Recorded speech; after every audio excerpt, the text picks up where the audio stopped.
Hi ನಮಸ್ತೆ ಎಲ್ಲರಿಗೂ Kannada studio YouTube ಚಾನಲ್ಗೆ ಸ್ವಾಗತ. ಸೊ ಇಂದಿನ ಸೆಷನ್ನಲ್ಲಿ ನಾವೇನು ನೋಡೋಣ ಅಂತ ಹೇಳಿದ್ರೆ 9th ಡಿಸೆಂಬರ್ನ ಡೈಲಿ ಕರೆಂಟ್ ಅಫೇರ್ಸ್ ಪ್ರಶ್ನೆಗಳನ್ನು ಈ ಒಂದು ಸೆಷನ್ನಲ್ಲಿ ನಾವು ಡಿಸ್ಕಷನ್ ಮಾಡೋಣ, ಸರಿನಾ? ಸೊ ಪ್ರಚಲಿತ ಘಟನೆಗಳಲ್ಲಿ ಕಂಡುಬರ್ತಕ್ಕಂತಹ ಟಾಪ್ ಮೋಸ್ಟ್ 30 ಪ್ರಶ್ನೆಗಳನ್ನು ಈ ಒಂದು ಸೆಷನ್ನಲ್ಲಿ ನಾವು ಡಿಸ್ಕಷನ್ ಮಾಡೋಣ, ಸರಿನಾ? ಸೊ ಹಾಗಾದ್ರೆ ಬನ್ನಿ ವಿಡಿಯೋನ ಸ್ಟಾರ್ಟ್ ಮಾಡೋಣ. ವಿಡಿಯೋ ಸ್ಟಾರ್ಟ್ ಮಾಡೋಕ್ಕಿಂತ ಮುಂಚೆ ವಿಡಿಯೋ ಕೊನೆವರೆಗೂ ನೋಡಿ ಅಂತ ಹೇಳ್ತಾ, ಹಾಗೆ ವಿಡಿಯೋ ಕೊನೆವರೆಗೂ ನೋಡಿದ ನಂತರ ವಿಡಿಯೋ ಇಷ್ಟ ಆದರೆ ಪ್ಲೀಸ್ ವಿಡಿಯೋನ ಲೈಕ್ ಮಾಡಿ, ಸಬ್ಸ್ಕ್ರೈಬ್ ಮಾಡಿ. ಇಫ್ ನಿಮಗೆ ವಿಡಿಯೋ ಇಷ್ಟ ಆಗಲಿಲ್ಲ ಅಂದರೆ ಸೊ ಆಬ್ವಿಯಸ್ಲಿ ಡಿಸ್ಲೈಕ್ ಮಾಡಿ ಅಂತ ಹೇಳ್ತಾ, ಹಾಗೆ ಇಲ್ಲಿವರೆಗೂ ಯಾರು ಹಳೆಯ ಕ್ಲಾಸ್ಗಳನ್ನು ಮತ್ತು ವೀಕ್ಲಿ ಕರೆಂಟ್ ಅಫೇರ್ಸ್ ರಿವಿಷನ್ನು ಸಹ ನೋಡಿಲ್ಲ ಅಲ್ವಾ, ಪ್ಲೀಸ್ ಪ್ಲೇ ಲಿಸ್ಟ್ ಅಲ್ಲಿ ಹೋಗಿ ಚೆಕ್ ಮಾಡ್ಕೊಂಡು ನೋಡ್ಕೊಳ್ಳಿ ಅಂತ ಹೇಳ್ತಾ, ಸೊ ಮೊದಲ ಪ್ರಶ್ನೆ 2025ರಲ್ಲಿ ಭಾರತದ ಫಲವತ್ತತೆ ದರ ಎಷ್ಟಕ್ಕೆ ಇಳಿಕೆಯಾಗಿದೆ ಅಂತ ಕೇಳಿದ್ದೇನೆ, ಸರಿನಾ? ಸೊ ಇದು ಇಂಪಾರ್ಟೆಂಟ್ ಆಗುತ್ತೆ ನೋಡಿ ಪ್ರಶ್ನೆ. ಸೊ ಈ ರೀತಿಯ ಪ್ರಶ್ನೆಗಳನ್ನು ನಿಮಗೆ SSC ಫೋಕಸ್ ಮಾಡ್ತಾನೆ. ಓಕೆ, ಸೊ ಇದು ಫಲವತ್ತತೆ ದರ ಏನಿದೆ ಅಲ್ವಾ, ಸೊ ಆಲ್ರೆಡಿ ನಿಮಗೆ ಲಾಸ್ಟ್ GDL ಎಕ್ಸಾಮ್ ಆಗಿರಲಿ ಆ್ಯಂಡ್ ದೆನ್ CHSL ಎಕ್ಸಾಮ್ ಆಗಿರಲಿ, ಸೊ ಈ ರೀತಿ ಪ್ರಶ್ನೆಗಳನ್ನ ಕೇಳಿದ್ದಾನೆ. ಆ್ಯಂಡ್ ದೆನ್ ಎಕ್ಸಾಕ್ಟ್ ಇದೇ ಪ್ರಶ್ನೆನ RPF ಎಕ್ಸಾಮಲ್ಲೂ ಸಹ ಕೇಳಿದ್ದಾನೆ. ಓಕೆ, ಮೀನ್ಸ್ ಲಾಸ್ಟ್ ವರ್ಷದ್ದು ಅಂತ.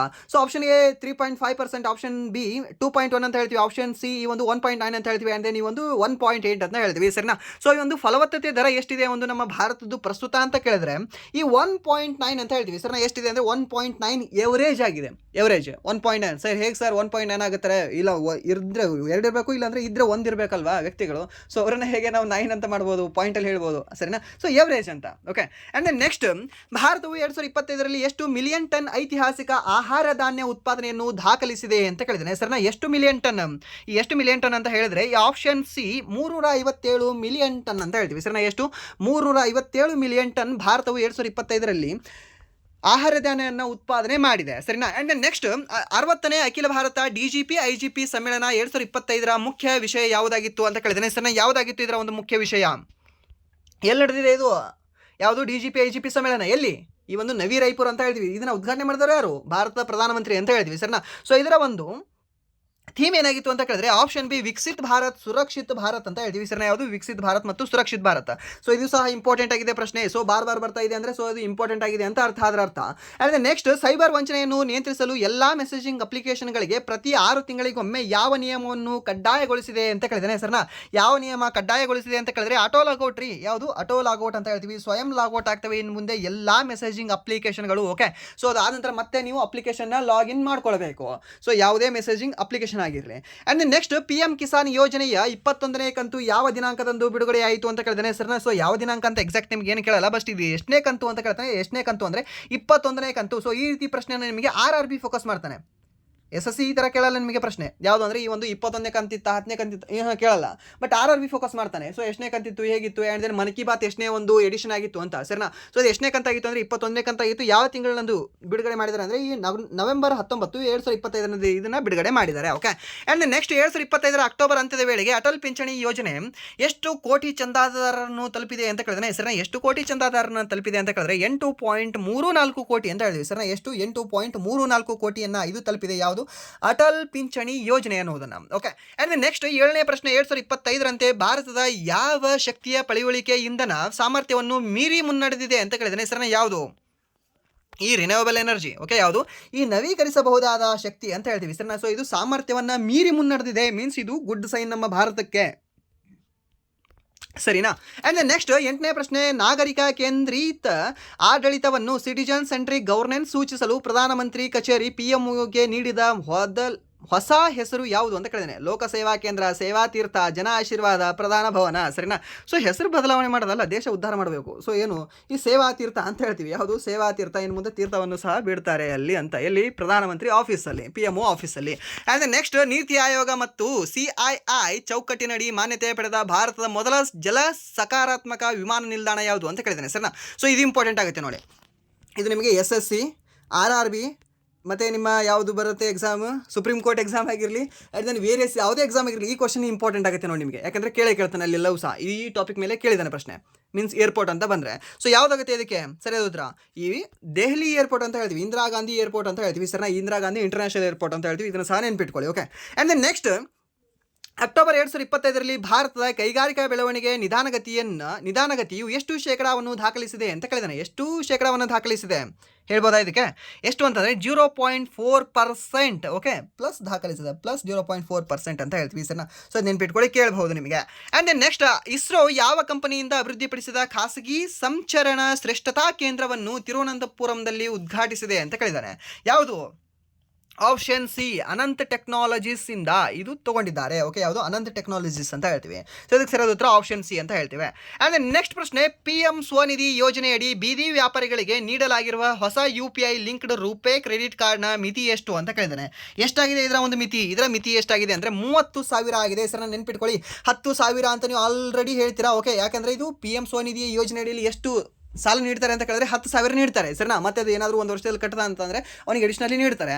ಬಟ್ ಇದು UPI ಲಿಂಕ್ಡ್ ರೂಪೇ ಅಡಿಯಲ್ಲಿ ಎಷ್ಟು ನೀಡ್ತಾರೆ ಅಂತ ಕೇಳಿದ್ರೆ 30,000 ಒಂದು ಮಿತಿಯನ್ನು ನೀಡ್ತಾರೆ. ಓಕೆ, ಮಿತಿ ಸಾಲದ ಒಂದು ಮಿತಿಯನ್ನು ನೀಡ್ತಾರೆ. ಓಕೆ, ಇದು ಗೊತ್ತಿರಲಿ ಕೇಳ್ಬೋದು ನಿಮಗೆ 30,000.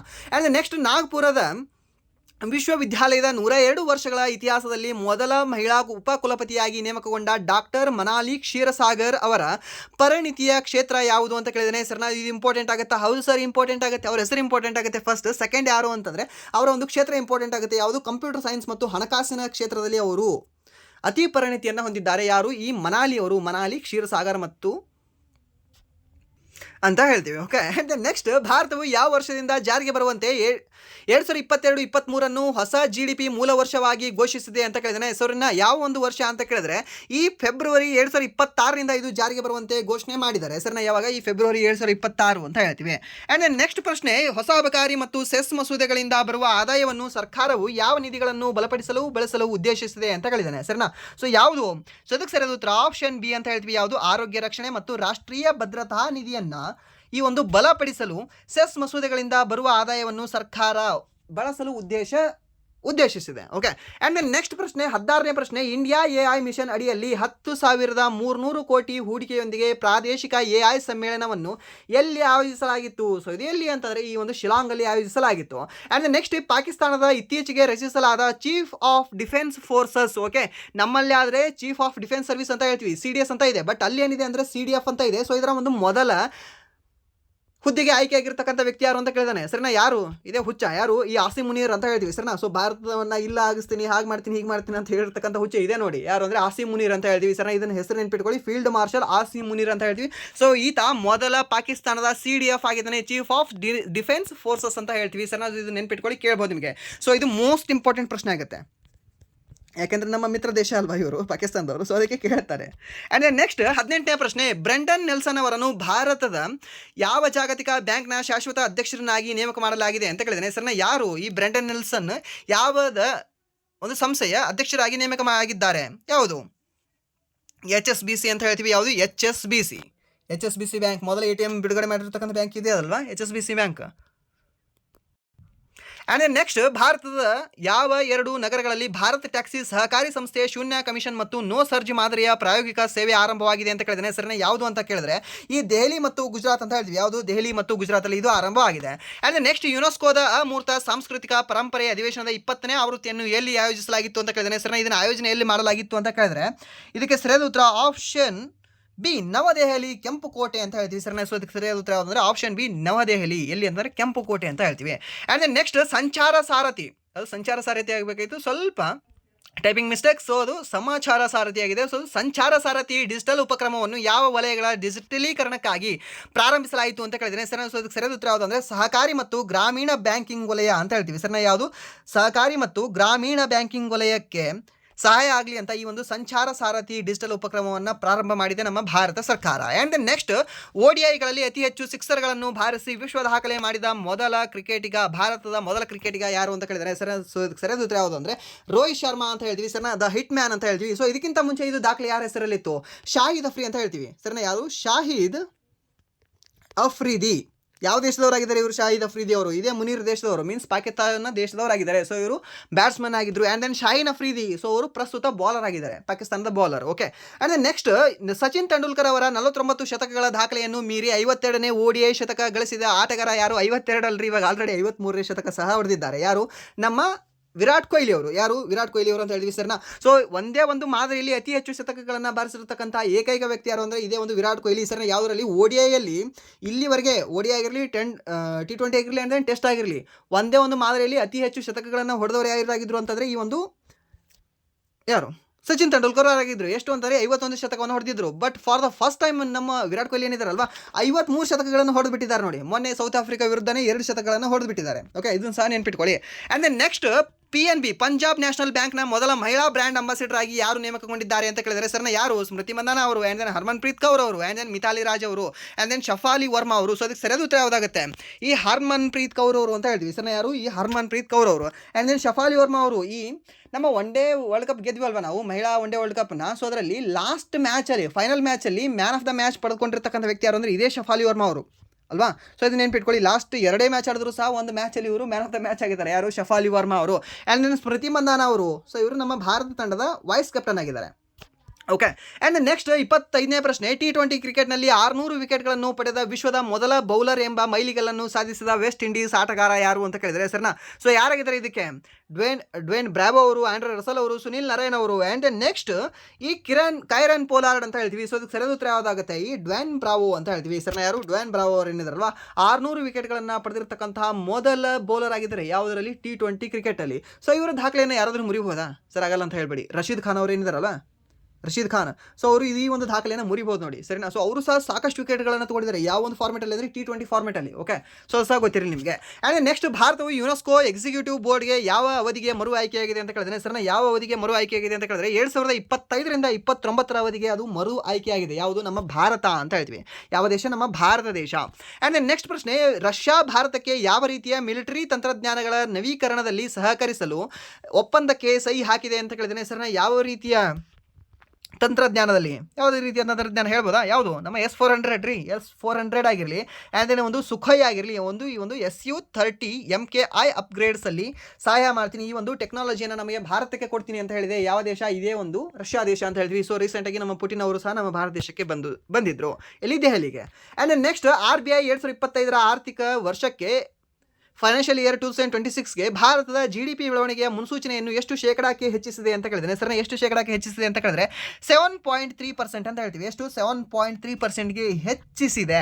ಆ್ಯಂಡ್ ನೆಕ್ಸ್ಟ್ ಪ್ರಶ್ನೆ. RBI ಇತ್ತೀಚೆಗೆ ರೆಪೋ ದರವನ್ನು ಎಷ್ಟು ಬೇಸಸ್ ಪಾಯಿಂಟ್ಗಳಿಗೊಂದಿಗೆ ಕಡಿತಗೊಳಿಸಿ ಹೊಸ ದರವನ್ನು 5.25ಕ್ಕೆ ನಿಗದಿಪಡಿಸಿದೆ? ಈ RRBಯನ್ನು SSCಯನ್ನು ಬಿಟ್ಬಿಡ್ರಿ. RRBಯನ್ನು ಈ ಕ್ವಶನ್ ಮೇಲೆ ಏನಾದರೂ ಕೇಳಿಲ್ವಾ ನಿಮ್ಗೆ? ಅವಾಗ ಹೇಳ್ತೀನಿ ಸರ್. ಮುಂಬರ್ತಕ್ಕಂಥ ಈ NTPC ಎಕ್ಸಾಮ್ ಏನಿದೆ ಅಲ್ವಾ, NTPC ಎಕ್ಸಾಮಲ್ಲಿ 100ಕ್ಕೆ 600% ಹೇಳ್ತೀನಿ. ಈ ಕ್ವಶನ್ ಕೇಳ್ತಾನೆ. ಎಷ್ಟಿದೆ ರೆಪೋ ರೇಟ್ ಪ್ರಸ್ತುತ ಅಂತ? 5.25 ಪ್ರಸ್ತುತ ರೆಪೋ ರೇಟ್ ಆಗಿದೆ. ಬಟ್ ಇದನ್ನು ಎಷ್ಟು ಅಂಕಗಳನ್ನು ಕಡಿತಗೊಳಿಸಿದ್ದಾರೆ ಅಂತ ಕೇಳಿದ್ರೆ ಬೇಸ್ ಪಾಯಿಂಟ್ಗಳನ್ನು 25 ಬೇಸ್ ಪಾಯಿಂಟ್ಗಳನ್ನು ಕಡಿತಗೊಳಿಸಿದ್ದಾರೆ. ಯಾಕೆಂದರೆ ಇದಕ್ಕಿಂತ ಮುಂಚೆ 5.50 ಇತ್ತು. ಸೊ ಇದರಲ್ಲಿ 25 ಕಡಿತಗೊಳಿಸಿದರೆ ಎಷ್ಟು ಉಳಿತು? 5.25 ಉಳಿದಿದೆ, ಸರಿನಾ? ಸೊ ಲಾಸ್ಟ್ ಏನು MPC ಬರ್ತಿದೆ ಅಲ್ವಾ, ಲಾಸ್ಟ್ 3 ತಿಂಗಳಿಗೊಮ್ಮೆ 6.5 ಇತ್ತು. 6.5 ಇರೋದನ್ನು 6.25 ಮಾಡಿದ್ರು. ನೆಕ್ಸ್ಟ್ 6 ಮಾಡಿದ್ರು. ಅದಾದ್ರೆ 6.50 ಮಾಡಿದ್ರು. ಇವಾಗ ಎಷ್ಟು ಮಾಡಿದ್ದಾರೆ ಅಂದರೆ 5.50 ಮಾಡಿದ್ರು. ಇವಾಗ ಎಷ್ಟು ಮಾಡಿದ್ದಾರೆ ಅಂದರೆ 5.25 ಮಾಡಿದ್ದಾರೆ. ನೆನ್ಪಿಟ್ಕೊಳ್ಳಿ. ಯಾವುದು? ಈ ಒಂದು ರೆಪೋ ರೇಟ್ ಅಂತ ಹೇಳ್ತೀವಿ ಸರ್ನ. ಯಾವುದು? ರೆಪೋ ರೇಟ್ ಅಂತ ಹೇಳ್ತೀವಿ, ನೆನ್ಪಿಟ್ಕೊಳ್ಳಿ. ಬಟ್ ರಿವರ್ಸ್ ರೆಪೋ ರೇಟ್ ಈ ಒಂದು ರೆಪೋ ರೇಟ್ಗಿಂತ ಕಡಿಮೆ ಇರುತ್ತೆ. ಅದು 3.75 ಏನೋ ಎಷ್ಟೋ ಇದೆ. ಓಕೆ, ಅದನ್ನು ಸಹ ನೋಡ್ಕೊಳ್ಳಿ ಒಂದು ಸ್ವಲ್ಪ. ಟೆಲಿಗ್ರಾಮ್ ಗ್ರೂಪಲ್ಲಿ ಅದನ್ನು ಅಪ್ಡೇಟ್ ಮಾಡಿದ್ದೀನಿ ಆಲ್ರೆಡಿ.